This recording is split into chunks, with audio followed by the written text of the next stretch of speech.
ಚಂದನ ಎಕ್ಸ್‌ಪ್ರೆಸ್‌ಗೆ ಸ್ವಾಗತ.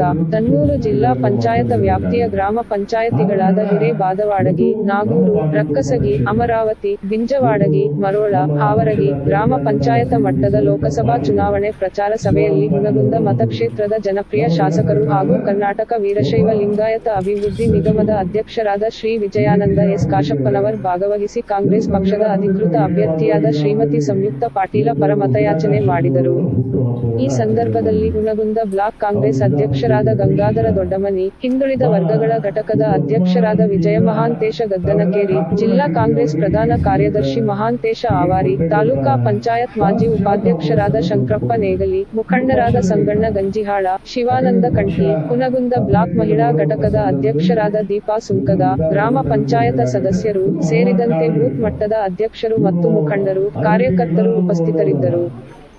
ಇದ್ರು ಕೂಡ ಏನೋ ಪಕ್ಷದ ನಾವು ಮುಖಂಡರಂತಹ ಸನ್ಮಾನ್ಯ ಸಿದ್ದರಾಮಯ್ಯವರು, ಇವತ್ತು ಡಿ.ಕೆ. ಶಿವಕುಮಾರ್ ಅವರು ಎಲ್ಲ ಇಡೀ ರಾಜ್ಯದಲ್ಲಿ ಇವತ್ತು ಬಹಳಷ್ಟು ಜನಕ್ಕೆ ಬದಲಾವಣೆಯನ್ನು ಮಾಡಿದ್ದಾರೆ. ಅದಕ್ಕೆ ಕಾರಣಗಳದಾವ, ಹಲವಾರು ಕಾರಣಗಳದಾವ. ಆ ಕಾರಣ ಇದಕ್ಕೆ ಅರ್ಹತೆ ಮೇಲೆ ಅಲ್ಲ. ಯಾಕಂದ್ರೆ ನಿಮ್ಗೆ ಗೊತ್ತಿದೆ, ಅವನು ದುಡಿದಿದ್ದು ಜಿಲ್ಲಾ ಪಂಚಾಯತ್ ಅಧ್ಯಕ್ಷ ಆಗಿದ್ದು 2019ರಲ್ಲಿ ಅಭ್ಯರ್ಥಿ ಕೂಡ ಆಗಿದೆ. ಇವತ್ತು ಬದಲಾದ ದಿನಗಳ ಕಾಲದಲ್ಲಿ ಆ ನಿರ್ಧಾರವನ್ನು ಇವತ್ತು ಪಕ್ಷ ಮಾಡಿದೆ. ಪಕ್ಷದ ನಿರ್ಧಾರ ಅಂತಿಮ ನಿರ್ಧಾರ ಅನ್ನೋ ಭಾವನೆ ನಮ್ಮದು. ಯಾಕಂದರೆ ಪಕ್ಷ ಅಂದರೆ ಒಂದು ತಾಯಿ ತಾಯಿ.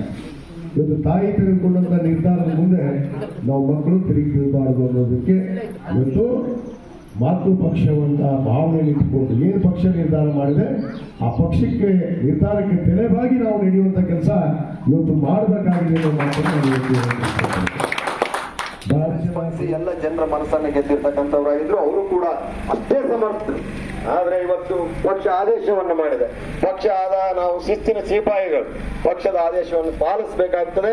ಆ ದೃಷ್ಟಿಯಿಂದ ನಮ್ಮ ನಾಯಕರು ನಮ್ಗೆ ಆದೇಶ ಮಾಡಿದ್ದಾರೆ. ಯಾವುದನ್ನು ಆಲೋಚನೆ ಮಾಡ್ತಕ್ಕಂಥಲ್ಲ.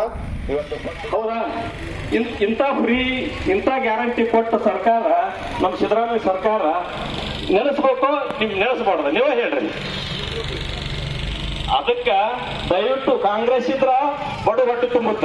ಮೋದಿ ಅವ್ರು ಏನ್ ಮಾಡಿದ್ರು ಸಾಹೇಬರು ತಮ್ಮನ್ನು ಕುರಿತು ಮಾತನಾಡ್ತಿದ್ರು. ಸಿದ್ದರಾಮಯ್ಯಗೌಡರು ಲೋಕಸಭಾ ಸಂಸದರಿದ್ದಾಗ ಅವರು ಅಡಿಗಲ್ ಹಾಕ್ಯಾರ. ಅಡಿಗಲ್ ಹಾಕಿ 30 ವರ್ಷ ಆಯ್ತು. 30 ವರ್ಷ ಆದ್ರೂ ಇವತ್ತು ರೇವು ಬಂದಿಲ್ಲ. ರೇವು ಮಾರ್ಗ ಮಾಡಕ್ಕಾಗಿಲ್ಲ ಇವ್ರ ಕೈಲಿ. ಮತ್ತೆ ಇವ್ರು ಯಾಕಬೇಕು ಲೋಕಸಭಾ ಸದಸ್ಯರು? ಬೇರೆಯವ್ರು ಬಂದ್ರೆ ಮಾಡ್ತಾರಲ್ಲ. ಅದಕ್ಕೆ ಇವತ್ತು ಈ ದೇಶದಲ್ಲಿ ಬದಲಾವಣೆ ಕಾಲ ಬಂದೈತಿ. ಬಾಗಲಕೋಟೆ ಜಿಲ್ಲೆಯಲ್ಲಿ ಕೂಡ ಜನರು ಇವತ್ತು ಬದಲಾವಣೆ ಮಾಡಬೇಕು ಅಂತ ತೀರ್ಮಾನ ಮಾಡಿದ್ದಾರೆ.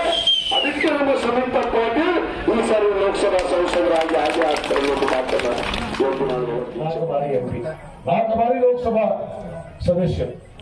ಅದಕ್ಕೆ ಇವತ್ತು ಈ ದೇಶದಲ್ಲಿ ಇವರ ಆಡಳಿತವನ್ನ ನೋಡಿ ಬಹಳ ಮಂದಿ ಮಾತಾಡ್ತಾರೆ. ಸುಮ್ಮನೆ ಮೋದಿ ಸಾಲವನ್ನು ಮನ್ನಾ ಮಾಡ್ತೀರಿ, ರೈತರ ಬಡ್ಡಿಯನ್ನು ಮನ್ನಾ ಮಾಡ್ತೀರಿ, ಮಹಿಳೆಯರು ಸಬಲೆ ಅಲ್ಲ ಅವರಿಗೆ ಸಬಲೀಕರಣ ಮಾಡ್ತೀರಿ, ಯುವಕರಿಗೆ ವರ್ಷಕ್ಕೆ 2 ಕೋಟಿ ಉದ್ಯೋಗಗಳನ್ನು ಕೇವಲ 12 ನಿಮಿಷ ಬಾಕಿ ಇದೆ. ಕ್ಷಮಿಸಬೇಕು, ಬಹಳ ಸಮಯ ಆಗಿದ್ದಕ್ಕೆ ನಾವು 12 ನಿಮಿಷದಲ್ಲಿ ಕಾರ್ಯಕ್ರಮ ಮುಗಿಸಬೇಕು. ಆದ ಕಾರಣ ನಾನು ನೇರವಾಗಿ ಇವತ್ತು ಭೀಕರ ಬರಗಾಲವನ್ನು ಎದುರಿಸ್ತಾ ಇದ್ದೀವಿ. ಇವತ್ತು ನಾವು ಕಟ್ಟಿರುವಂತ ತೆರಿಗೆ ಹಣ ಕೇಂದ್ರ ಸರ್ಕಾರಕ್ಕೆ GST ಕಟ್ತೀವಿ. ಪ್ರತಿ ವರ್ಷ 4,34,000 ಕೋಟಿ 4,36,000 ಕೋಟಿಯಲ್ಲಿ ತಮ್ಮೆಲ್ಲರಿಗೂ ಕೂಡ ನಾನು ಅಭಿನಂದನೆಗಳನ್ನು ಸಲ್ಲಿಸ್ತಾ ಇದ್ದೇನೆ.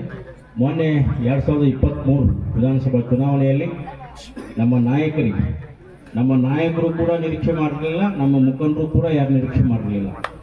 ನಮ್ಮ ಹೊಳದಂಗಿ ಭಾಗದಿಂದ ಅಷ್ಟೊಂದು ದೊಡ್ಡ ಪ್ರಮಾಣದಲ್ಲಿ ಮತಗಳನ್ನು ಕೊಟ್ಟಿರ್ತಕ್ಕಂಥದ್ದು ನಮ್ಮ ಇವತ್ತು ವಿರೋಧ ಪಕ್ಷ ಸೋತು ಅನ್ನೋದಕ್ಕೆ ಒಂದೇ ಉದಾಹರಣೆ, ಅವರು ನಿರ್ಲಕ್ಷ್ಯವಾಗಿ ಬೇಜವಾಬ್ದಾರಿಯಾಗಿ ಇವತ್ತು ಜನರನ್ನ ಯಾವತ್ತೂ ಸರಳವಾಗಿ ಅಳತಿ ಮಾಡಬಾರ್ದು.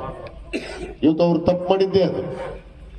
ಯಾವುದೇ ಅಭಿವೃದ್ಧಿ ಕೆಲಸವನ್ನು ಮಾಡದೆ ಕೇವಲ ಜನರಿಗೆ ಸುಳ್ಳು ಆಶ್ವಾಸನೆಗಳನ್ನು, ಸುಳ್ಳು ಭರವಸೆಗಳನ್ನು ಕೊಟ್ಟು ಇವತ್ತು ಈ ದೇಶದಲ್ಲಿ, ಈ ರಾಜ್ಯದಲ್ಲಿ ಆಡಳಿತವನ್ನು ಮಾಡಿದ್ರು. ಇದು ನಮ್ಮ ವಿರೋಧಿಗಳು. ಇವತ್ತು ಭಾರತೀಯ ಜನತಾ ಪಕ್ಷದವರು ಈ ರಾಜ್ಯದಲ್ಲಿ ಅಧಿಕಾರ ಯಾಕೆ ಕಳ್ಕೊಂತು? ಯಾಕಂದ್ರೆ ಅಭಿವೃದ್ಧಿ ಕೆಲಸ ಮಾಡಲಿಲ್ಲ, ಜನರ ಪರವಾಗಿ ಯೋಜನೆ ಕೊಡಲಿಲ್ಲ.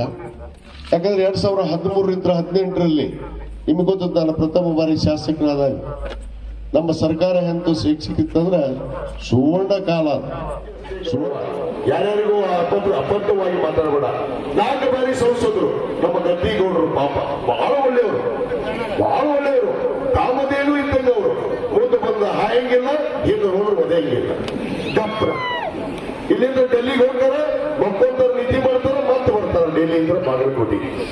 ಒಂದು ಕೆಲಸ ಮಾಡಿದ್ದೇಳ್ರಿ ಗದ್ದಿಗೌಡರು, ಒಂದರ ಮಾಡ್ಯಾರ. ಈ ಸಾರಿ ನಾವು ಅದಿ ಬರ್ರಿ, ನಮ್ಮ ಸರ್ಕಾರ ಐತಿ, ತೋರಿಸ್ತೀವಿ ನಾವು ಏನ್ ಮಾಡ್ತೀವಿ ಅಂತೇಳಿ. ಈಗ ಹಲವಾರು ಬಾರಿ ಕರೆದೆ ನಾನು, ತಾಕತ್ತು ತಪ್ಪು ಮಾತಾಡ್ತಿರಲ್ಲ, ನಿಮ್ಮ ತಾಕತ್ತು ತಪ್ಪು ಇದ್ರ ಏನ್ ಕೆಲಸ ಮಾಡ್ರಿ, ತಗೊಂಬರ್ರಿ, ನಾನೇನು ಕೆಲಸ ಮಾಡಿದೀನಿ ತಾಲೂಕಿನ ನಾನು ತೋರಿಸ್ತೀನಿ ಅಂತೇಳಿ. ಇವ್ರ ಹತ್ರ ಈಗ ತಪ್ಪು ತಾಕತ್ತು ಇಲ್ಲಿ ಬರೋಕ್ ಬಂದುಗಳು ಇದು ಬಾಯಿ ಜಾಸ್ತಿ ಆಗುತ್ತೆ, ಹೌದಲ್ಲ? ಇಲ್ಲಿ ಬಂದುಗಳು ಇದು ಬಾಯಿ ಬಿಡೋದು ಏನೇನ್ರ. ಅದಕ್ಕೆ ಬಂಧುಗಳೇ, ಸಮಯ ಬಹಳ ಆಗಿದೆ, ಇನ್ನು 2 ನಿಮಿಷ ಉಳಿತು. ಅದಕ್ಕೆ ನಾವು ಟೈಮ್ ಸರಿ ಮುಗಿಸ್ಬೇಕು.